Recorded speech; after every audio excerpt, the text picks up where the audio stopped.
दोस्तों, तीसरे चरण का मतदान, किसका फायदा किसका नुकसान, इसको लेकर लगातार चर्चा हो रही है। पॉलिटिकल एनालिस्ट, पत्रकार, राजनीतिक विश्लेषक, राजनीतिक दल इसको लेकर लगातार बहस कर रहे हैं, चर्चा कर रहे हैं, लेकिन फाइनल आंकड़ा अब चुनाव आयोग ने इसका जारी कर दिया है। मैं आपको बता दूं दोस्तों, 7 तारीख को जब चुनाव हुए थे तो रात को 11:40 तक का एक अनुमान वाला आंकड़ा चुनाव आयोग ने जारी किया था।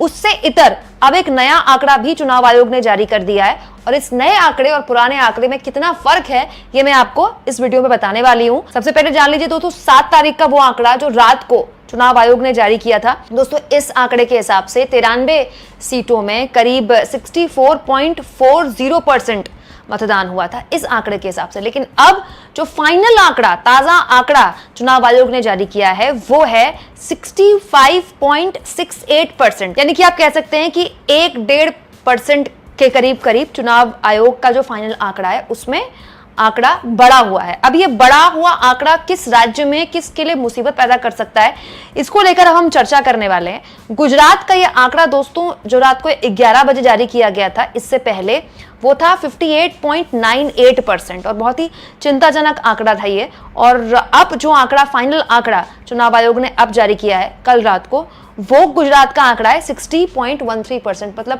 करीब 2-2.25% चुनाव आयोग का फाइनल आंकड़े के हिसाब से गुजरात में मतदान बढ़ा है। फिर भी अगर हम बाकी राज्यों के तुलना में करें दोस्तों, तो काफी कम मतदान गुजरात में हुआ है। दोस्तों, गुजरात वो राज्य है जहां की 25 सीटों के लिए, वैसे तो गुजरात में 26 सीटें हैं, लेकिन क्योंकि सूरत की सीट बीजेपी ने पहले ही जीत ली थी तो 25 सीटों के लिए मतदान हुआ था।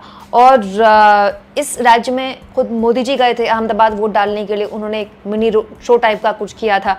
उसके बाद जो अनुमान लगाया जा रहा था कि ज्यादा वोटर टर्नआउट यहाँ पर निकलेगा, लेकिन 60.13% ये बताता है कि उत्साह की कमी गुजरात के लोगों में दिखाई दी। इसके अलावा एक और आंकड़ा जो परेशान करने वाला हो सकता है बीजेपी के लिए, वो है दोस्तों बिहार का। 59.14% बिहार का फाइनल आंकड़ा बताया गया है, जो कि चिंताजनक है। क्यों? क्योंकि जो इससे पहले आंकड़ा आया था रात को 11 बजे का, वो 58.18% बता रहा था। मतलब बहुत ज्यादा बढ़ोतरी बिहार के आंकड़े में भी नहीं हुई है ऑल टोटल। तो अगर फाइनल आंकड़ा हम देखें दोस्तों बिहार में 59.14% का, तो ये बीजेपी के लिए एक तरह का क्वेश्चन मार्क हो सकता है, क्योंकि काफी स्टेक्स बीजेपी के लिए बिहार में लगे हुए हैं। ठीक चुनाव से पहले नीतीश कुमार का पाला बदलना, मोदी जी का लगातार बिहार में रैलियां करना, तेजस्वी यादव का अपनी रैलियों में मोदी जी का रिकॉर्डिंग सुनाना, कमर में दर्द, कमर में तकलीफ और चोट होने के बावजूद भी बेल्ट लगाकर व्हीलचेयर में तेजस्वी यादव का लगातार रैलियां करना, बहुत कुछ बदल रहा है बिहार में। इसके अलावा चर्चाएं ये भी हैं दोस्तों बिहार में कि नीतीश कुमार और बीजेपी के बीच में वो तालमेल नहीं दिखाई दे रहा है जो इससे पहले के चुनाव में हमेशा दिखाई देता था, जो 2019 के चुनाव में देखा गया था।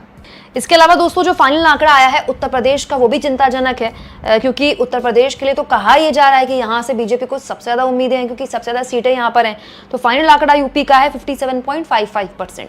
और ये वो राज्य है जहाँ के अयोध्या जी में राम मंदिर की प्राण प्रतिष्ठा हुई थी। तो जिस राम मंदिर की लहर में सवार होकर बीजेपी काफी उम्मीद कर रही है, जिस लहर से या जिस मुद्दे से, क्या वाकई में उस मुद्दे को लेकर या उस लहर जैसा कुछ जमीन पर दिखाई दे रहा है? और अगर दिखाई दे रहा है तो वोटों में, प्रतिशत में क्यों नहीं दिखाई दे रहा है? क्योंकि आप यूपी का देखिए 57.55% तो काफी कम है, जबकि असम का 85% बहुत अच्छा मतदान हुआ है, 85.45%। पश्चिम बंगाल में 77% चुनाव हुआ है। तो ये आप कह सकते हैं कि अच्छा एक तरह से वोटिंग प्रतिशत है। कर्नाटक में भी 71.84% है। हालांकि कर्नाटक में प्रज्वल रेवन्ना की सीडी कांड के बाद काफ़ी चीज़ें बदली हैं। हालांकि लगातार चुनाव आयोग पर ये भी सवाल खड़े हो रहे हैं कि परसेंटेज पर चुनाव आयोग क्यों बता रहा है, किस राज्य में कितने महिला मतदाताओं ने वोट किए, कितने पुरुष मतदाताओं ने वोट किए, ये क्यों नहीं बता रहा चुनाव आयोग? इस तरह के सवाल लगातार चुनाव आयोग पर खड़े हो रहे हैं। लेकिन खैर, फाइनल आंकड़ा आपके हिसाब से किसके लिए मुसीबत ला सकता है या फिर किसके लिए गुड न्यूज़ ला सकता है, कमेंट बॉक्स में जरूर लिखिएगा दोस्तों। और जितना हो सके चैनल को शेयर भी करें, सब्सक्राइब भी करें, और थैंक्स और ज्वाइन, ये 2 ऑप्शन हैं जिसके जरिए आर्थिक तौर पर भी आप चैनल के हाथ मजबूत कर सकते हैं।